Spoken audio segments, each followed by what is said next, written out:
Bom dia a todos, estamos começando mais um Morning Call da Empire Capital. Hoje é dia 27 de fevereiro e estamos aqui para trazer os principais destaques do noticiário político e econômico.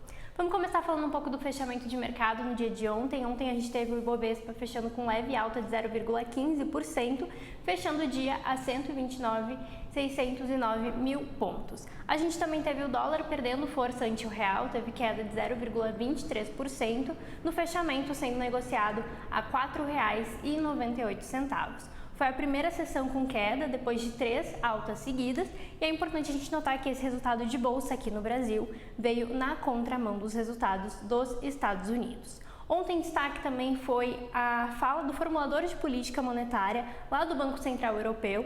Ele falou com relação aos possíveis cortes de juros que devem acontecer esse ano e ele antecipou que até o final do primeiro semestre o início do corte pode acontecer se os dados de inflação continuarem vindo favoráveis. A gente também teve ali como destaque as commodities. Ontem as commodities apresentaram alta, tanto o petróleo quanto o minério de ferro, que acabou trazendo esse resultado positivo para a bolsa aqui no Brasil e também a queda do dólar, nessa expectativa de que isso hoje continue.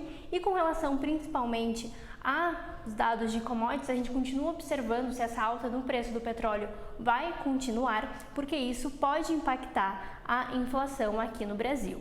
Já adiantando um pouquinho da agenda de hoje aqui no Brasil, hoje a gente tem a divulgação do IPCA 15, que acontece às 9 horas. Só lembrando, né, a última divulgação de IPCA que a gente teve uma surpresa negativa, então com vários itens, né, que compõem o IPCA vindo acima do esperado pelo mercado, e aí por isso, né, esse acompanhamento de commodities e também do indicador que sai hoje, IPCA 15 às 9 horas, acaba sendo tão importante. Com relação aos juros, né, ele deve se movimentar de acordo então com o resultado desse IPCA.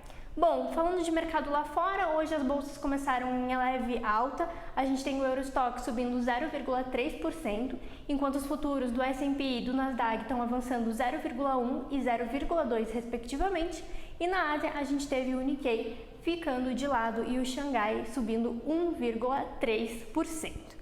Hoje, o principal destaque aqui no Brasil, conforme eu antecipei, é a divulgação do IPCA 15, mas a gente também já teve dado de confiança da indústria, que é calculado pela FGV. Depois de 4 meses de alta consecutiva, esse indicador ele apresentou estabilidade, e aí a gente teve ali então uma acomodação da demanda e normalização do estoques, que sinaliza então essa situação atual mais negativa. Já com relação aos próximos meses, a perspectiva continua favorável, embora ainda os empresários industriais eles tenham cautela no que diz respeito à produção e ao ambiente de negócios futuros. Lá fora a gente tem a agenda também um pouco mais vazia. Principais dados de destaque são divulgações dos Estados Unidos. Então às 10 horas e 30 minutos a gente tem dados de encomendas de bens duráveis de janeiro. Depois a gente tem fala de um dirigente do Fed às 11 horas e 5 minutos. E por fim, ao meio-dia a gente tem dados de confiança de consumidor de fevereiro. Só lembrando, essa semana a agenda lá fora começa um pouco mais devagar, mas ao longo da semana a gente tem dados bem importantes, principalmente para os Estados Unidos. Por lá a gente também vai ter dado de inflação. Bom, por hoje era isso. Até amanhã.